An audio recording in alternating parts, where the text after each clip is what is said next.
जाब विचारल्याच्या रागातून दोघांवर चाकूने वार. पाटणे प्लॉट परिसरात असणाऱ्या लिंगायत स्मशानभूमीजवळ माझी 2 लग्न झाल्याचे लोकांना का सांगत आहेस, असा जाब विचारल्याच्या रागातून दोघांवर चाकूने वार केल्याची घटना घडली. या प्रकरणी जखमी यशराज सुनील मोरे, सध्या काळीवाट, मूळ अमृतवाडी, जत, याने सांगली शहर पोलीस ठाण्यात फिर्याद दिली.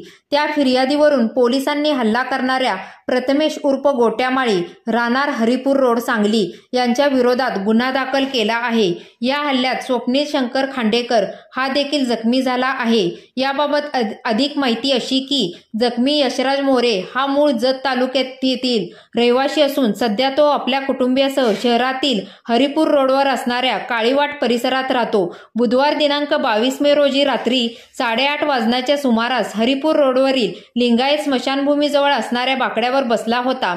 यावेळी संशयित प्रथमेश उर्फ गोट्यामाळी हा त्या ठिकाणी आला. यावेळी यशराजने तू माझी 2 लग्न झाली आहेत अशी लोकांना चुकीची माहिती का देत आहेत, असा जाब विचारला. यावेळी संशयित गोट्यामाळी यांनी तू मला कोण विचारणार असे म्हणत त्याच्या कमरेला असणाऱ्या चाकूने यशराज यांच्यावर वार केले. यावेळी भांडणे सोडवण्यासाठी स्वप्नील खांडेकर हा मध्ये गेला असता त्यालाही चाकूने मारून जखमी केले. घडलेल्या या घटनेनंतर जखमी दोघांना रुग्णालयात उपचारासाठी दाखल करण्यात आले. या ठिकाणी उपचार केल्यानंतर यशराज मोरे यांनी सांगली शहर पोलीस ठाण्यात फिर्याद दिली. त्यांच्या फिर्यादीवरून पोलिसांनी संशयित गोट्यामाळी यांच्या विरोधात गुन्हा दाखल केला आहे.